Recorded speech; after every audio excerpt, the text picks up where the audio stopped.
In our reading from the Acts of the Apostles, Paul is in Athens, and as he walked about the city, he has seen that there are many altars, shrines, and other monuments to various gods, or what Paul would call idols. In the midst of these is one to an unknown god. It was apparent that the Athenians were worshipping this unknown god, as well as the idols, but knew little about him.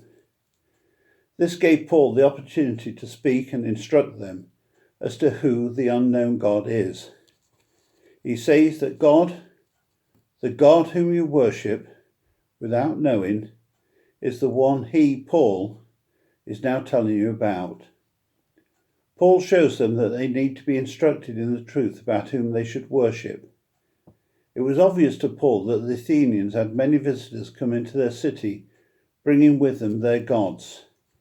Yet in the midst there had been someone who had been worshipping the God of Abraham and the prophets, a God of whom they had learnt in the long past ago, but now had forgotten about. They had some idea that there was more to this unknown God than the God of other shrines. But what? Here was a great opportunity for Paul, and he took it. He stands before the Council of Athens and starts his discourse by building them up. You are religious, he says to them, observing that they want to believe in a higher being.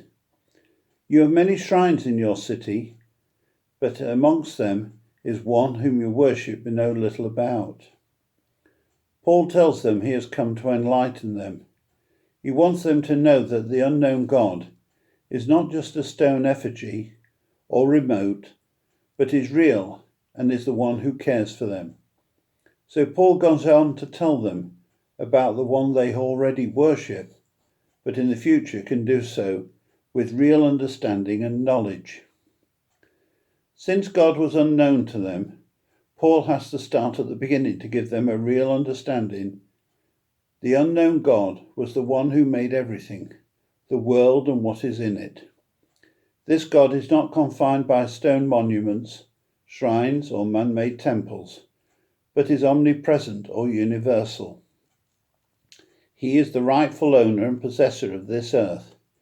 He is not confined by the world to any single place, as human beings are. We cannot serve his needs, for he has none.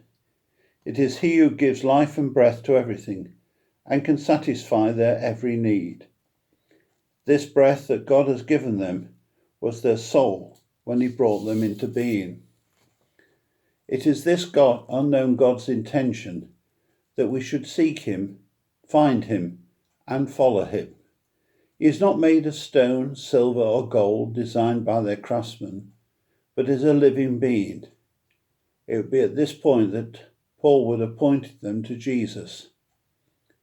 Paul tells them that Jesus is the one sent by the unknown God who came to pay the punishment for all the wrong carried out in the world. Jesus, the Son of the unknown God, died on a cross as punishment for their sins, and 3 days later rose again from the dead. It is only through this Jesus that their sins would be forgiven, something which the gods of the other shrines could not do because they were not real. Paul calls the Athenians to repent of their sins, their wrongdoings, and turn to this unknown God, which he, Paul, is making known to them. Paul would have given this council his testimony about his meeting with Jesus on the road to Damascus. He was once ignorant about the unknown God, but now knows him. Paul now has knowledge about him and know that he is real. This can be the case for the Athenians. Only through Jesus, the Son of the unknown God, can their sins be forgiven. The Gospel passage speaks of what we must do to lead a sinless life. It is not just being a good person, though that is important, but that we must obey God's commandments. Often we think of Exodus chapter 20 and the 10 commandments given to Moses. You shall, or you shall not. There was often much debate as to what each of the 10 meant and how they were to be interpreted. If you read the Old Testament book of Leviticus, you can see how each of the 10 Commandments were interpreted by the Jewish leaders. No wonder the average person would be confused and would need help to understand them. Leviticus was their amplified form, including various rituals and ceremonies. When we read the book of Leviticus, we can see why there was so much to learn, why they failed in obeying them. They sinned.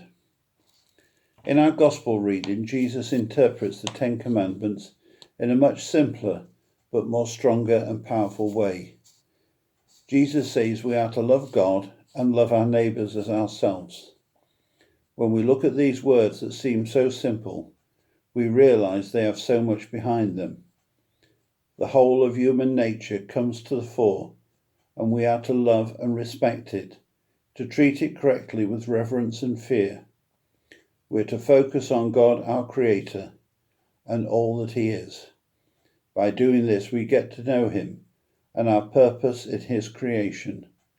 That is, to worship Him, to put Him first, especially to put Him above all the things that we have made or created, idols and the like created in stone, silver, gold, and many other materials, whatever they represent.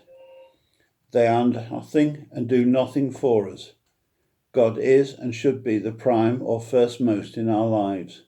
We should worship no other. This means nothing should come before or between us and God. By following this message, we are to treat others as how we would like to be treated ourselves. That is love in its broadest sense. During this period of the pandemic of the coronavirus, it gives us time to be closer to God and to learn and know more about Him.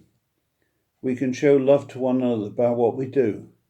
Pray, ring one another, Skype, Zoom, shopping, or many other things.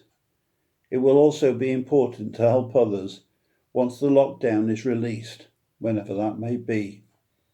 It is often said that the world, our country, our town, our parish, and our way of living will never be the same again because of the coronavirus pandemic.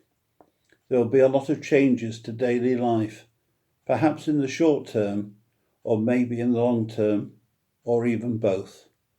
Perhaps this is a good thing and causes us to think about how we live, the real important things in our lives, and that we should change our ways that do not meet Jesus' interpretation of God's commandments, so that we can grow together in God's love, His ways, and show our love for His people. Amen.